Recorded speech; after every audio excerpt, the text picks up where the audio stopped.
الحمدللہ الحمدللہ رب العالمین الصلاۃ والسلام علی محمد الامین اعوذ باللہ من الشیطان الرجیم بسم اللہ الرحمن الرحیم ربی اشرح لی صدری ویسر لی امری واحلل عقدۃ من لسانی یفقہوا قولی سبحان اللہ و بحمدہ سبحان اللہ العظیم۔ جی تو آج ہم شروع کر رہے ہیں صورتوں کا چوتھا گروپ، یعنی چیپٹر 4، جو کہ سورت فرقان سے شروع ہوتا ہے، اور اس میں 8 صورتیں جو ہیں وہ شروع والی مکی ہے، اور ایک آخری صورت ہے جو مدنی ہے۔ اور اس میں بھی جیسے میں نے آپ کو بتایا ہے کہ ہر جو باب ہے اس میں جو دعوت کے تمام ادوار ہیں، یعنی نبی پاک صلی اللہ علیہ وآلہ وسلم کی جو سرگزشت انذار ہے، اس میں جو مختلف دعوت کے دور تھے، وہ سارے دور ہر ایک چیپٹر میں آتے ہیں۔ کسی پہ فوکس زیادہ ہوتا ہے، کسی ایک بات پہ، اور کسی میں کسی دوسری بات پہ۔ جو 5 ادوار ہیں، یعنی انذار عام، اتمام حجت، ہجرت و برات، اور جزا اور سزا، یہ تمام جو ادوار ہیں یہ سارے چیپٹرز میں ہم ان کو دیکھتے ہیں۔ لیکن جو کوئی چیپٹر ہے جس میں کہیں پہ مضمون جو ہے، جو مرکزی مضمون ہے، وہ اثبات توحید ہے، یعنی توحید کو پورے گروپ میں نمایاں کر دیا جاتا ہے، یا کہیں اثبات رسالت ہے،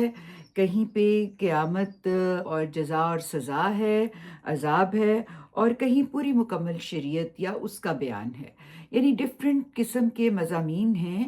جو پریڈومیننٹ ہوتے ہیں کسی ایک چیپٹر میں، لیکن پورا چیپٹر جو ہے اس میں یہ سارے ادوار تھوڑے بہت موجود ہوتے ہیں۔ ہر ایک چیپٹر میں یہ سارے ادوار جو ہیں، ان میں جس طرح سے نبی پاک صلی اللہ علیہ وآلہ وسلم نے اپنی قوم کو متنبع کیا، اس کی سارے جو دور ہیں وہ ہر چیپٹر میں موجود ہوتے ہیں۔ تو اس چیپٹر میں جو اس کا مرکزی مضمون ہے وہ جو اثبات رسالت، جس کو ہم کہتے ہیں کہ پروف اور اسٹیبلشمنٹ آف پروفٹ، یعنی جو نبی پاک صلی اللہ علیہ وآلہ وسلم اللہ کے چنے ہوئے نبی اور رسول کے عہدے پہ فائز تھے، اور وہ اس حیثیت سے وہی لوگوں کے سامنے پیش کر رہے تھے، اور ان کی قوم ان کا انکار کر رہی تھی، تو ان کو اس چیپٹر میں ان کے ان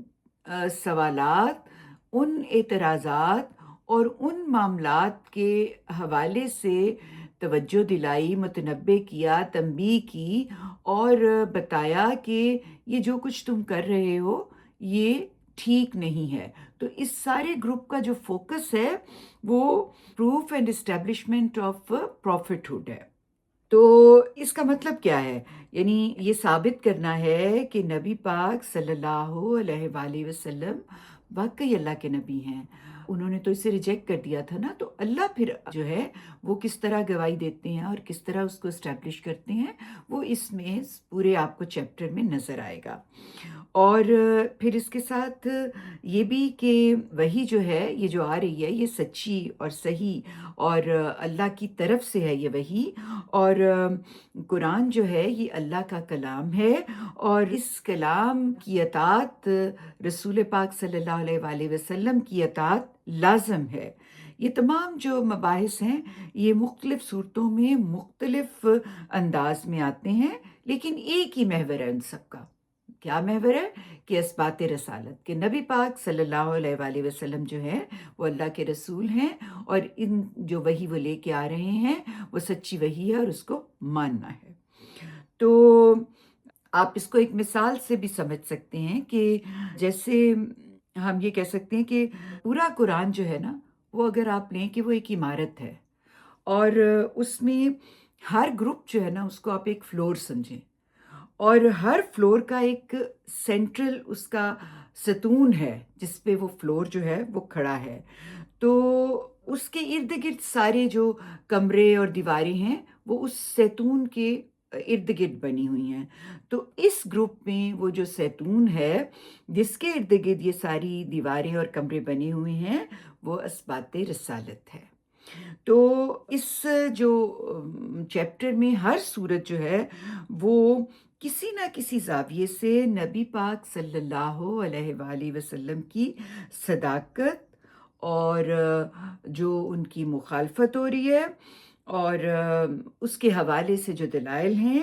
اور جو انکار کرنے والے ہیں ان کا جو رویہ ہے اور جو وہ کر رہے ہیں اس کا بیان ہے یا سرگزشت یا اطاعت کے تقاضوں کو واضح کیا گیا ہے. تو اس میں جو یہ ساری باتیں کر کے کیا رزلٹ کیا نکلتا ہے کہ نبی پاک صلی اللہ علیہ وآلہ وسلم اور جو قرآن کا اصل مرتبہ اور مقام ہے وہ اس میں واضح کیا گیا ہے. تو یہ تو ہے ایک تعارف آپ کے سامنے، جو یہ چیپٹر ہے اس کا میں ایک تعارف آپ کے سامنے رکھ رہی ہوں تاکہ آپ جن جن صورتوں میں داخل ہوں، جس صورت کو پڑھنے لگیں تو آپ کو یہ مرکزی بات پتہ ہو کہ یہ اسبات رسالت ہے جس کے لیے یہ ساری باتیں کی جا رہی ہیں. اور جو اس میں دور چل رہا ہے یہ دعوت کا مرحلہ انذار عام اور اتمام حجت ہے. اور جو ہجرت و برات کا زمانہ ہے یعنی ان سے علیحدہ ہو جانے والا زمانہ اس کی برنک پہ کھڑے ہیں بالکل. تو یہ زمانہ ہے جو چل رہا ہے. اس میں ہم اب بڑھتے ہیں سورت فرقان کی جانب جو ہم نے آج ابتدا کرنی ہے جس سے، تو اس کو بھی آپ مختصر سن لیں کہ وہ صورت جو ہے یہ پیور دعوت کے مرحلہ انذار عام کی صورت ہے. اور یہ وہ زمانہ ہے جس میں نبی پاک صلی اللہ علیہ وسلم کی دعوت جو ہے وہ بہت شدت اختیار کر گئی تھی. یعنی وہ سب کو بتا رہے تھے، تو جتنی وہ خلوص سے، جتنی وہ انتہائی اہتمام کے ساتھ اور جتنی وہ محبت سے اور جتنا زیادہ وہ توجہ سے بتا رہے تھے اتنی ہی شدت سے ان کی ریجیکشن ہو رہی تھی. اتنی ہی نفرت کے ساتھ وہ محبت میں کھڑے تھے اور وہ نفرت کے ساتھ اس کو ریجیکٹ کر رہے تھے. تو مخالفت بہت شدید تھی. اور اس صورتحال میں کیا کیا جا رہا تھا، نبی پاک صلی اللہ علیہ وسلم پہ مختلف الزامات لگائے جا رہے تھے. اور کیا کہا جا رہا تھا، ان کو کہا جا رہا تھا کہ یہ تو خدا نخواستہ جادوگر ہیں، یا یہ شاعر ہیں، یا یہ کوئی کاہن ہیں، ان کے پاس کوئی شیطانی القاع ہے. اس طرح کی باتیں ان کے حوالے سے کی جا رہی تھیں. تو کہتے تھے کہ یہ کلام انہوں نے خود گھڑ لیا ہوا ہے، یہ کلام تو کوئی ہے ہی نہیں ایسا. تو اگر ایسا کلام ہے یہ کہ یہ اللہ کا کلام ہے تو پھر اس کے ساتھ کوئی معجزہ ہونا چاہیے. اور معجزہ کیا ہوتا ہے آپ کو پتہ ہے کہ جو روٹین کا اللہ تعالیٰ کا نظام ہے اس میں سے کوئی چیز روک کے نظام کی جو ایک سسٹم ایک پورا ہے اس میں بریک لگا کے کوئی چیز آپ کو دکھائی جائے. تو وہ معجزے کا مطالبہ کر رہے تھے. تو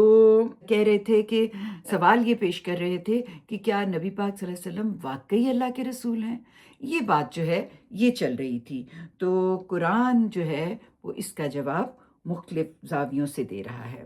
تو ہم اس کو اب دیکھ لیتے ہیں. اس میں سے جو ہم نے آیات سلیکٹ کی ہیں وہ ہم اس کی ابتدائی آیات ہے جو ہم دیکھ لیتے ہیں. پھر اس کے جو اختتام پہ جو خدا کے ذاکر اور شاکر بندے ہیں ان کی تعریف کی ہے اس کو ہم دیکھ لیتے ہیں. تو ابتدا جو ہے اس میں جو مخالفین نے جو شبہات، اعتراضات قرآن اور نبی پاک صلی اللہ علیہ وسلم کے بارے میں اٹھائے تھے ان کو نقل کر کے ابتدائی جو آیات ہے نا اس میں جواب دیا. تو قرآن کے حوالے سے جو یہ ڈرے ہوئے تھے، گھبرائے ہوئے تھے، بڑے وحشت زدہ تھے کہ یہ کیا چیز آ گئی ہے جو بیان کی جا رہی ہے اور اس کا امپیکٹ لوگوں پہ بہت زیادہ ہو رہا ہے، اس کو کیسے ختم کیا جائے. تو وہ اسی سے اس کی ابتدا کی ہے. تو ابتدا کرتے ہی اللہ تعالیٰ نے یہ اس میں بتایا کہ یعنی ساتھ ہی اس صورت میں جو اعلان کر دیا وہ یہ تھا کہ قرآن کے الہی ہونے کا، یعنی یہ قرآن جو ہے یہ اللہ کی طرف سے اس کا اعلان کیا اور کفار کے اعتراضات کا جواب دینا شروع کیا اور اس کے لیے جو سابق انبیاء ہیں ان کا حوالہ دیا. تو پہلی آیات ہیں نمبر 1 سے 9 تک. ہم سب سے پہلے وہ آیات جو ہیں ان کو دیکھ لیتے ہیں. چونکہ یہ میں 2 جگہوں سے آپ کو پڑھا رہی ہوں تو اس وجہ سے مجھے تھوڑا سا اس میں ادھر ادھر ہونا پڑتا ہے کہ جاوید صاحب کا بھی جو ترجمہ ہے وہ میرے سامنے ہے، اور جو تفسیر ہے اس کے لیے کچھ میں امین حسین اصلاحی صاحب کا جو تدبر ہے اس کو کنسلٹ کرتی ہوں، تاکہ ایک بالکل کنسالیڈیٹڈ فارم میں آپ کے سامنے ایک پورا جو باب ہے اس کی ایک ایک چیز جو ہے وہ واضح ہو جائے۔ اور چند آیات جو میں سلیکٹ کرتی ہوں اس کا ترجمہ میں جاوید احمد غامدی صاحب کے البیان سے کر رہی ہوتی ہوں۔ تو شروع کرتے ہیں سورۃ فرقان کی ابتدائی آیات سے۔ اس کی جو ابتدائی آیات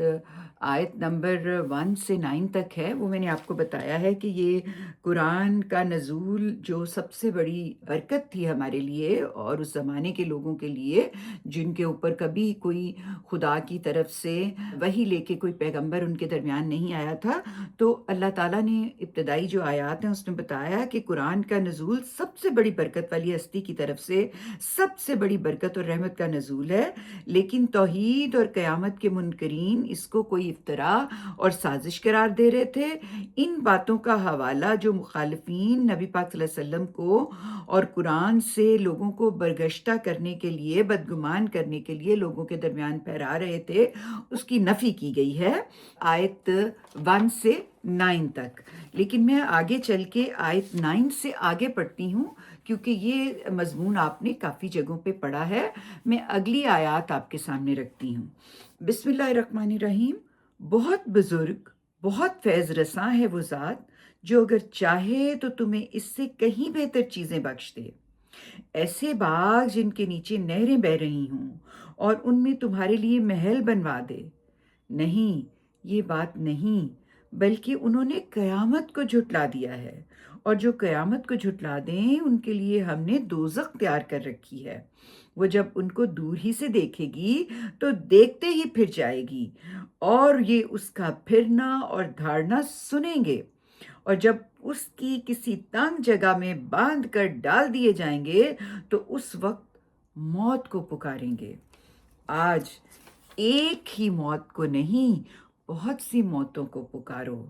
ان سے پوچھو کیا یہ بہتر ہے یا ہمیشہ کی جنت جس کا وعدہ خدا سے ڈرنے والوں سے کیا گیا ہے؟ وہ ان کے عمل کی جزا اور ان کا ٹھکانہ ہوگی، اس میں جو چیز بھی چاہیں گے ان کے لیے موجود ہوگی۔ گویا پہلے جہنم رسید ہونے والے لوگ جو انکار پہ کھڑے تھے ان کا بتایا، اور پھر جو ماننے والے ہیں ان کا انجام بتایا جا رہا ہے، اور کہا ہے کہ وہ اس میں ہمیشہ رہیں گے۔ یہ تیرے پروردگار کے ذمے ایک وعدہ ہے جس کو اسے ہر حال میں پورا کرنا ہے۔ یہ اس دن کا دھیان کریں جس دن وہ انہیں اکٹھا کرے گا، اور انہیں بھی جنہیں یہ خدا کے سوا پوچھتے ہیں۔ پھر ان سے پوچھے گا کیا تم نے میرے ان بندوں کو گمراہ کیا تھا یا یہ خود ہی راہ راست سے بھٹک گئے تھے؟ وہ جواب دیں گے کہ پاک ہے تیری ذات، ہمیں یہ حق بھی کہاں تھا کہ ہم تیرے سوا دوسروں کو کارساز بنائیں، مگر ہوا یہ کہ تو نے ان کو اور ان کے باپ دادوں کو خوب سامان زندگی دیا، یہاں تک کہ وہ تیری یاد دہانی بلا بیٹھے۔ یہ بہت امپورٹنٹ بات ہے، جب میں پڑھ رہی تھی تو میرا دل چاہ رہا تھا کہ اس کو آپ اچھی طرح سمجھ لیں کہ کیا بات تھی جس کی بنا پر وہ اتنی خوبصورت کلام اور نبی پاک صلی اللہ علیہ وسلم کے درمیان ہونے کے باوجود وہ اس سے محروم رہے۔ کیوں؟ اس لیے کہ ان کے پاس فراوانی تھی۔ تو یہ فراوانی جو ہوتی ہے یہ آپ کو بھلا دیتی ہے۔ جب آپ کو شکر کی آزمائش میں ڈالا جاتا ہے، اللہ تعالیٰ کی مہربانیاں آپ کے اوپر ہوتی ہیں، تو بجائے اس کے کہ آپ اس کی طرف متوجہ ہوں، آپ اس یاد دہانی سے غافل ہو جاتے ہیں۔ تو یہ بتایا کہ یہاں تک کہ وہ تیری یاد دہانی بھلا بیٹھے اور ایسے لوگ بن گئے جو برباد ہو کر رہے۔ کہا جائے گا یہ لو، انہوں نے تو جو تم کہتے تھے اس میں تمہیں جھوٹا ٹھہرا دیا، سو اب نہ اپنی شامت اعمال کو ٹال سکو گے نہ اپنی کوئی مدد کر سکو گے، اور تم میں سے جو بھی ظلم کے مرتکب ہوں گے انہیں ہم ایک بڑا عذاب چکھائیں گے۔ تو اس میں جو اصل یاد دہانی والی بات ہے وہ یہ ہے کہ جب اللہ کی عنایات آپ کے اوپر ہوتی ہیں تو یہ عنایات آزمائش کے لیے ہوتی ہیں، اور جب آپ کے اوپر کوئی مشکل آتی ہے تو وہ بھی آزمائش کے لیے ہوتی ہے۔ یہ دونوں باتیں جو ہیں، اس میں انسان اگر متنبع رہے اور یہ جان لے کہ میرا رب مجھے آزما رہا ہے، تو پھر وہ اپنے لیے رستہ تلاش کرتا ہے خدا سے جڑنے کا۔ لیکن جس کو یہ ہو کہ یہ میرا ہی استحقاق ہے، یہ میں نے اپنی محنت سے حاصل کر لیا، یہ میرا ہی کمال ہے، تو پھر اس کا نتیجہ یہ نکلتا ہے کہ آپ وہ تمام یاد دہانیاں، وہ تمام نشانیاں جو آپ کے پاس ہوتی ہیں، جو آپ کو لے کے چلنی ہوتی ہیں اس طرف جہاں سے آپ نے خدا کے ساتھ رابطہ رکھنا ہوتا ہے، خدا کی عبادت میں مشغول ہونا ہوتا ہے، اس سے پھر آپ ہٹ جاتے ہیں۔ اور اتنا بڑا موقع جب کہ وحی اتر رہی ہے، جب نبی درمیان میں ہے، تو اس کو بھی آپ بھلا بیٹھتے ہیں۔ تو یہ ایک ابتدائی آیات تھیں جو میں نے آپ کے سامنے رکھی۔ اس کے بعد جو آیات جس میں کہ اللہ کے جو ماننے والے رحمان بندے ہیں ان کی صفات اور ان کے متعلق اللہ تعالیٰ نے بات کی ہے، میں چاہتی ہوں کہ یہ اس تنبیہ کے بعد وہ آیات آپ کے سامنے رکھوں۔ تو اللہ تعالیٰ فرماتے ہیں، 72 نمبر آیت ہے، اس میں بتایا، اور رحمان کے بندے وہ ہیں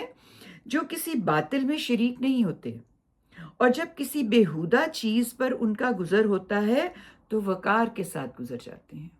یعنی زندگی میں ہماری انٹریکشن ہوتی ہے ایسے معاملات میں، ہم بعض دفعہ گزرتے ہیں ایسی چیزوں سے جس میں کہ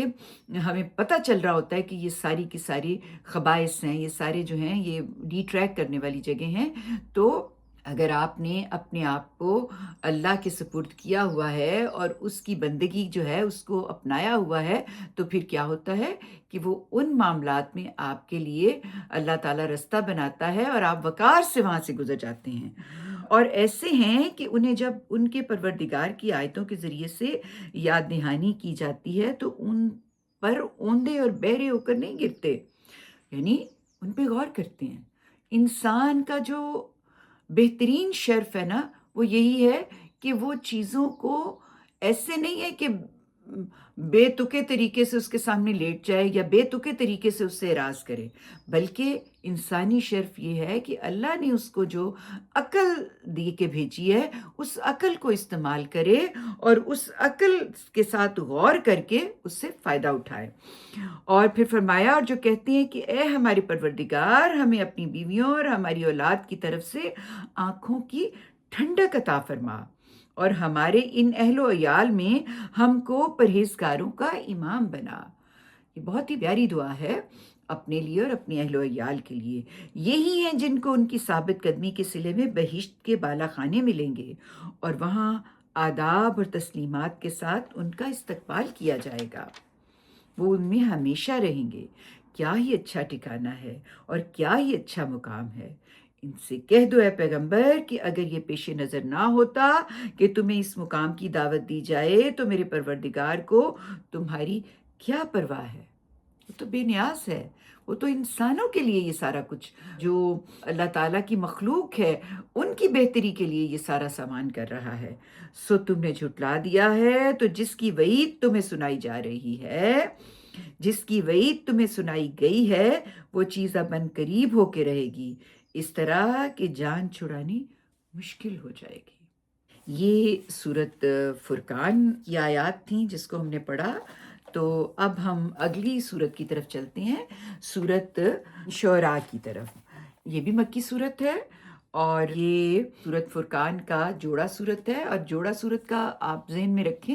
کہ ایک سورت جس میں کوئی اختصار کے ساتھ کسی چیز کو بیان کیا جاتا ہے، جو اس کا جوڑا سورت ہوتی ہے اس میں اسی کو کھول کے بیان کر دیا جاتا ہے۔ جیسے کہ پچھلی سورت میں حوالہ دیا گیا تھا انبیاء کا جنہوں نے دعوت پیش کی اور ان کی قوموں نے ان کو جھٹلایا، ان کا صرف نام اور مختصر سا ان کی جو احوال تھے ان کو بیان کیا تھا، لیکن اس صورت میں اس کو باقاعدہ کھول کے اور نمایاں کر کے بتایا ہے۔ تو اس کی یعنی ایک قسم کی تفصیل کر دی ہے۔ اس میں ایک آیت ترجیح بھی ہے، جیسے شاعری میں ردیف اور قافیہ ہوتا ہے نا، چونکہ یہ سورت شعراء ہے اور اللہ تعالیٰ کے جو کلام ہے اس کی خوبصورتی کی انتہائیں ہمیں نظر آتی ہیں۔ اس میں اس طریقے سے بات کی ہے کہ تقریباً 8 دفعہ اس صورت میں یہ آیت ترجیح آئی ہے، جس میں کہ اللہ تعالیٰ نے ان کو تنبیہ کرتے ہوئے جو مشرکین مکہ ہے انہیں یہ کہا تھا کہ یہ جو آیات ہیں اس میں بے شک بہت بڑی نشانی ہے، لیکن ان میں سے اکثر ایمان لانے والے نہیں ہیں، اور بے شک تمہارا رب جو ہے وہ غالب ہے اور مہربان ہے۔ تو یہ بات جو ہے یہ اس میں بار بار دہرائی گئی ہے۔ تو اگر ہم اس کو تھوڑا دیکھیں کہ اس میں کیا کیا باتیں بیان ہوئی ہیں، تو جو ابتدائی آیات ہیں اس میں نبی پاک صلی اللہ علیہ وسلم کو تسلی دی گئی ہے کہ قرآن کے مخالفین جو ہیں وہ اگر ایمان نہیں لا رہے اور کسی نشانی کے لیے طالبہ کر رہے ہیں تو تم اس چیز سے بالکل پریشان نہ ہو۔ اللہ چاہے گا تو کوئی نشانی اتار دے گا اور ان سب کی گردنیں جھک جائیں گی، اور ویسے یہ ہے کہ یہ قرآن کو کسی خارجی دلیل کی ضرورت نہیں ہے، یہ تو خود اپنے اندر صداقت کی دلیل رکھتا ہے، اور لوگ جو اس کو جھٹلا رہے ہیں وہ یہ نہ سمجھیں کہ اللہ اگر ان کو نہیں پکڑ رہا تو وہ ٹھیک ہیں، بلکہ اللہ تعالیٰ کا اپنا ایک قانون ہے، امہال ہے، وہ مہلت دیتا ہے، اور وہ اس وقت تک آپ کو مہلت دیتا ہے جب تک کہ وہ سمجھتا ہے کہ اس کے بعد اب ان کے دل بند ہیں اور انہوں نے بالکل کسی نے بھی رستے پہ نہیں آنا۔ تو یہ ابتدائی آیات میں بات کی گئی ہے، اور اس کے بعد آیت نمبر 10 سے لے کے جو 191 تک کی آیات ہیں اس میں مختلف انبیاء جن کا پیچھے ذکر کیا تھا، جس میں حضرت موسیٰ، حضرت ابراہیم، حضرت نوح، حضرت صالح، حضرت لوط اور حضرت شعیب، ان سارے انبیاء کی دعوت اور ان کی قوم کا رویہ اور ان کا انجام، یہ اس کو بیان کیا ہے، اور ہر ایک کے بیان کرتے ہوئے اینڈ پہ وہ جو آیت ترجیح ہے اس کو بیان کیا ہے۔ تو اس کے بعد جو خاتمہ صورت ہے اس میں جو باتیں بیان کی ہیں وہ بھی میں آپ کو بتا دیتی ہوں مختصر، چونکہ ہم خلاصہ کر رہے ہیں۔ تو آخری آیات میں بتایا ہے یہ ہے کہ قرآن جو ہے وہ وحی الہی ہے، اور اس کو اللہ تعالیٰ نے روح الامین یعنی جبرائیل علیہ السلام کے ذریعے نبی پاک صلی اللہ علیہ وآلہ وسلم پر نازل فرمایا ہے، اور یہ عربی مبین میں نازل ہوا ہے، یعنی جو لوگ جن کی طرف یہ نازل ہوا ہے، جن کو پڑھ کے یہ سنایا جا رہا ہے، یہ ان کی زبان میں ہے، اور وہ بہترین جو ایک زبان ہے اس میں نازل کیا ہے، اور یہ بہت بڑا احسان ہے ان کے اوپر۔ تو یہ اگر قدر نہیں کر رہے تو یہ ان کی بڑی محرومی ہے۔ اور اس کے علاوہ یہ ہے کہ اس میں جو دلائل دیے گئے ہیں وہ ان کے اپنے ہی جانی مانی جو ان کے مسلمات تھے جن کو وہ مان رہے تھے، انہی سے دلائل دیے گئے ہیں، اور ان کو بتا دیا کہ جو اس کے باوجود بھی تکذیب کر رہے ہیں ان کا انجام بہت خطرناک ہے، اور یہ بھی بتایا کہ جنوں اور شیطانوں کو یہ کہنا کہ یہ القاء کر رہے ہیں نبی پاک صلی اللہ علیہ وسلم پہ، یہ پاگل پن ہے، یہ ان کا ایک جنون ہے، یہ ان کی حواس باختگی ہے، یہ ان کا ڈر ہے، یہ ان کا خوف ہے۔ تو اس کی طرف تم بالکل یہ نہ متوجہ ہو، یہ کسی شاعر کا کلام نہیں بلکہ یہ کلام اللہ ہے۔ اور پھر اس کے بعد آخر میں بتایا کہ جو شاعر اور پیغمبر کا پیغام جو ہوتا ہے اس میں کیا بات جو ہے وہ مختلف ہوتی ہے، اس کو بھی بہت اچھے طریقے سے بیان کر دیا۔ تو اب ہم سورت شعراء میں دیکھتے ہیں کہ اس کی جو سارا تفصیل ہے وہ میں نے آپ کے سامنے خلاصے کی صورت میں رکھنے کی کوشش کی ہے، اور اب میں آپ کے سامنے اس کی آخری آیت جو ہے وہ پڑھ دیتی ہوں، جس میں کہ یہ جو نبی پاک صلی اللہ علیہ وسلم پہ یہ الزام لگاتے تھے کہ یہ القاء کر رہے ہیں شیطان، ان کے حوالے سے انہیں متنبہ کیا ہے۔ فرمایا، لوگو یہ وہ پاکیزہ ہستی ہے جس کے بارے میں تم کہتے ہو اس پر شیاطین اترتے ہیں۔ تمہیں بتاؤں کہ شیاطین کس پر اترتے ہیں؟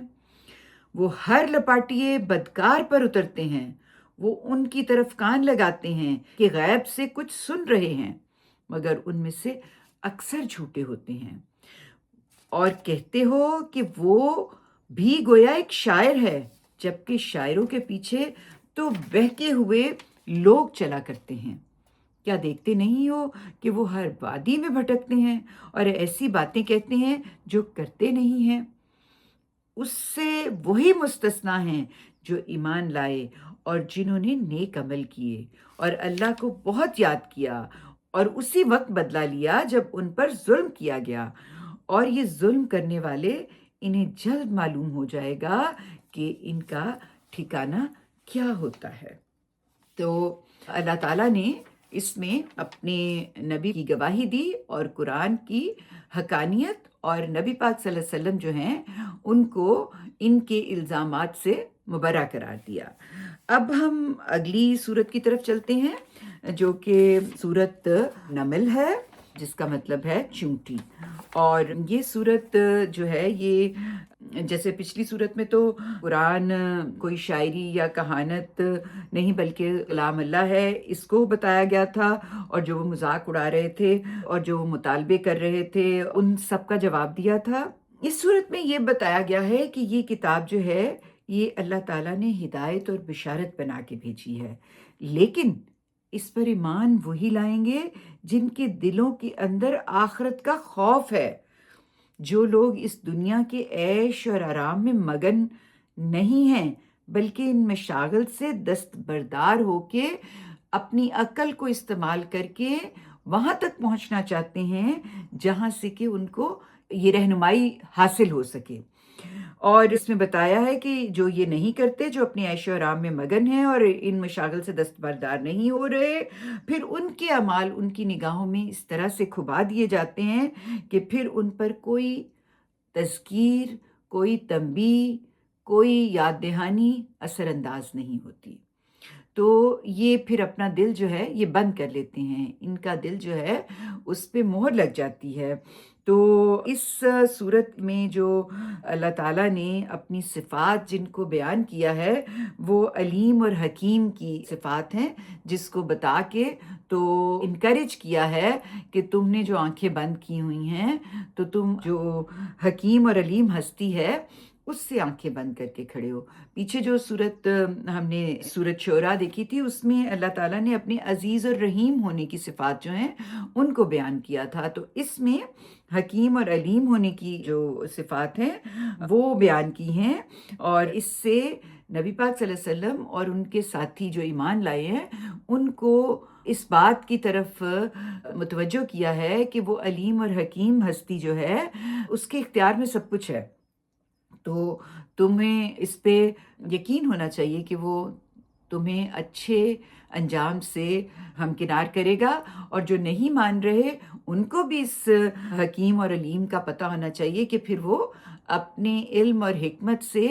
جو تمہارے دل اس کی طرف سے بند ہیں اس کی سزا تمہیں ضرور دے گا۔ تو یہ جو صورت ہے اس کی تمہید جو ہے، ابتدائی آیات جو ہیں وہ صورت بقرہ سے ملتی جلتی ہیں، یعنی اس نے جس طریقے سے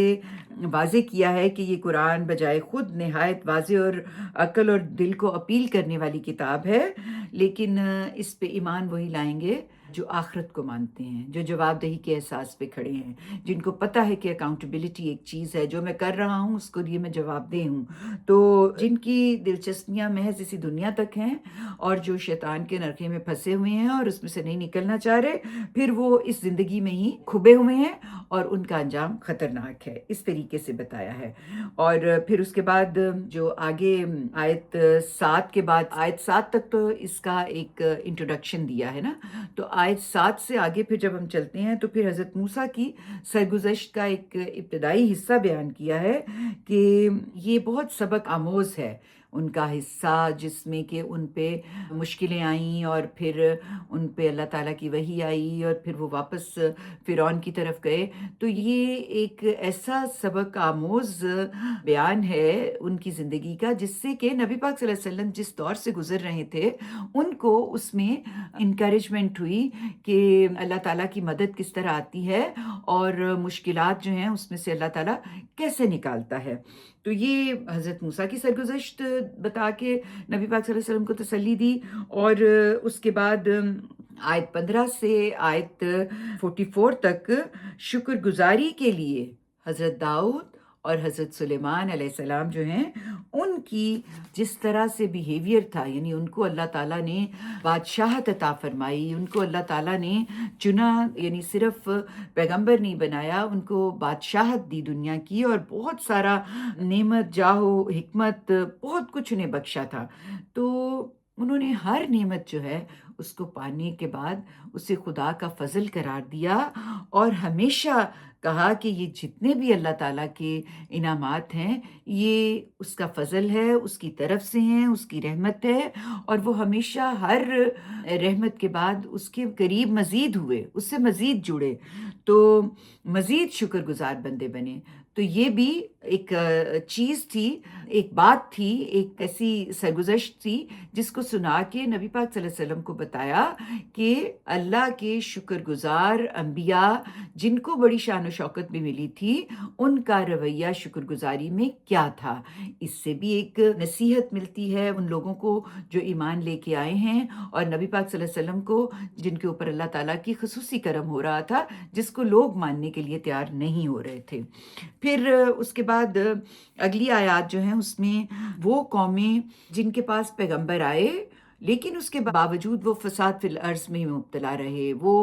دنیا میں نیکی کے رستے پہ چلنے کی بجائے برائی کا رستہ اڈاپٹ کر کے چلتے رہے۔ اس میں اللہ تعالیٰ نے قوم سمود کی مثال دی ہے جن کی طرف حضرت صالح کو بھیجا تھا، اور اس کا مقصد بھی سنانے کا ظاہر ہے کہ یہ ہے کہ قوم جو ہے وہ اس کے اوپر اللہ کی عنایات ہوں اور نبی درمیان میں آئے اور وہ نشانی بھی مقرر کر دے، تو اس کے باوجود جب وہ نہیں مانتے تو ان کا انجام کیا ہوتا ہے، یہ بھی نبی پاک صلی اللہ علیہ وسلم اور ان کے ماننے والوں کے لیے اس کے اندر ایک نصیحت تھی، یاد دہانی تھی۔ اس کے بعد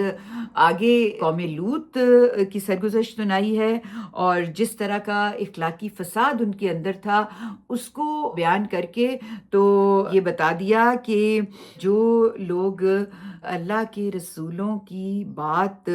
سنتے نہیں ہیں، اور جب وہ یہ کہتے ہیں کہ تم بڑے پارسا بن رہے ہو، آپ کو پتہ ہے نا حضرت لوط کی قوم نے انہیں کہا کہ تم بہت پارسا بن رہے ہو تو ہم تمہیں سزا دیں گے، نکال دیں گے اپنی علاقے سے، تو اللہ تعالیٰ نے پھر ان کے اوپر عذاب نازل فرمایا۔ تو نبی پاک صلی اللہ علیہ وسلم کو بھی اسی طرح کی سچویشن پیش آ رہی تھی، تو اللہ تعالیٰ نے ان کو حضرت لوط کی جو سرگزشت ہے وہ سنا کے ان کو اس کی طرف متوجہ کیا۔ اور پھر اس کے بعد جو اگلی آیات ہیں ان میں اللہ تعالیٰ نے جو اصل ان کی سرکشی کی وجہ تھی، یعنی ان اقوام کی جو سرکشی کی اصل وجہ تھی اس کو بیان کیا کہ یہ اصل میں نا یہ ساری چیزیں جو ان کو بتائی جا رہی ہیں نا، یہ اس میں سے نصیحت حاصل کرنے کی بجائے یہ کہتے ہیں یہ اگلوں کے فسانے ہیں، ہمیں آج کی بات کرو، ہمارے ساتھ آج کا معاملہ کرو۔ یہ آپ دیکھتے ہیں کہ یہ انسان جب انتہا کا متکبر اور اصلاح سے بھاگنے والا ہوتا ہے تو وہ اس طرح کی باتیں کرتا ہے۔ تو ان کے سرکشی کا سبب یہی تھا کہ وہ کہتے تھے یہ اگلوں کے قصے ہیں، ہمیں نہ سناؤ، ہمیں تو آج کوئی معجزہ دکھاؤ، ہمیں تو آج کوئی ایسی بات بتاؤ جس سے کہ ہم دیکھیں کہ وہ قوانین فطرت سے ہٹ کے ایک بات ہے جو فرشتوں کے ذریعے ہو رہی ہے، تو یہ ہمیں بتاؤ۔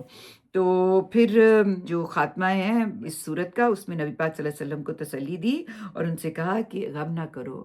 اور ان کی چالیں جو یہ چل رہے ہیں اس پہ پریشان نہ ہو، یہ عذاب کا مطالبہ کر رہے ہیں، تو ان کو جو مہلت ملی ہوئی ہے یہ اس پہ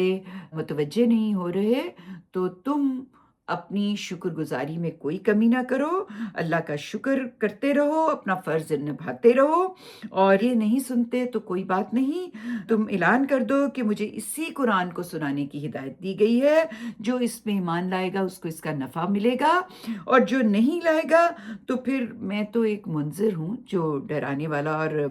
بات کو بتانے والا ہوں، میں تم پہ کوئی دروغہ مقرر نہیں کیا گیا۔ تو یہ ساری باتیں ہیں جو کہ سورۃ نمل میں بیان کی گئی ہیں، تو ہم اس میں جو سلیکٹڈ آیات ہیں ان کو بھی دیکھ لیتے ہیں۔ میرا خیال ہے اس میں بھی میں نے یہی سوچا تھا کہ یہ جو اس کی ابتدائی آیات ہیں وہ تو میں نے آپ کو اس کا خلاصہ کر دیا ہے، تو آخری جو آیات ہیں وہ ہم دیکھ لیتے ہیں۔ فرمایا یہ نشانیاں مانگتے ہیں، کیا انہوں نے نہیں دیکھا کہ ہم نے رات کو تاریک بنایا کہ اس میں آرام کریں، اور دن کو روشن کر دیا کہ اس میں کام کریں۔ حقیقت یہ ہے کہ اس میں ان لوگوں کے لیے بہت نشانیاں ہیں جو ماننا چاہیں. یعنی دن اور رات کے آنے پہ ہی غور کر لیں. یہ ایک عام آپ کی ایوری ڈے ایکسپیرینس ہے، لیکن سوچیں تو صحیح کہ یہ دن رات میں کیسے بدلتا ہے اور رات دن میں کیسے بدلتا ہے، تو آپ کا دماغ کھل جائے گا. فرمایا لوگوں، اس دن کا خیال کرو جس دن سور پھونکا جائے گا تو جو آسمانوں میں ہے اور جو زمین میں ہے سب گھبرا اٹھیں گے، سوائے ان کے جنہیں اللہ چاہے، اور اس کے آگے سر جھکائے ہوئے سب حاضر ہو جائیں گے. تم پہاڑوں کو گمان کرو گے کہ جمے ہوئے ہیں، در حالانکہ وہ بادلوں کی طرح اڑ رہے ہوں گے. یہ خدا کی صنعت کا کرشمہ ہوگا جس نے ہر چیز کو محکم کیا ہے. بے شک وہ جانتا ہے جو تم کرتے ہو. اس دن جو بھلائی لے کر آئیں گے ان کے لیے اس میں سے بہترین صلہ ہے، اور وہ اس دن ہر گھبراہٹ سے محفوظ رہیں گے. اور جو برائی لے کے آئیں گے وہ اوندے منہ جہنم میں جھونک دیے جائیں گے کہ تم وہی بدلہ پا رہے ہو جو تم کرتے رہے ہو. ان سے کہو اے پیغمبر، مجھے تو یہی حکم ملا ہے کہ میں اس شہر کے رب کی بندگی کروں جس نے اسے حرمت دی ہے اور جس کے اختیار ہی میں ہے سب کچھ، اور مجھے حکم ملا ہے کہ میں اس کے فرما برداروں میں رہوں، اور حکم ملا ہے کہ تمہیں قرآن سناؤں. پھر جو راہ پر آئے تو وہ اپنے لیے ہی راہ پر آئے گا، اور جو گمراہی اختیار کرے تو کہہ دو میں تو صرف خبردار کرنے والا ہوں. اور کہہ دو کہ شکر اللہ ہی کے لیے ہے، وہ عنقریب اپنی نشانیاں تمہیں دکھائے گا اور تم انہیں پہچان لوگے، اور جو کچھ تم کر رہے ہو تمہارا رب اس سے بے خبر نہیں ہے. وآخر دعوانا ان الحمد للہ رب العالمین.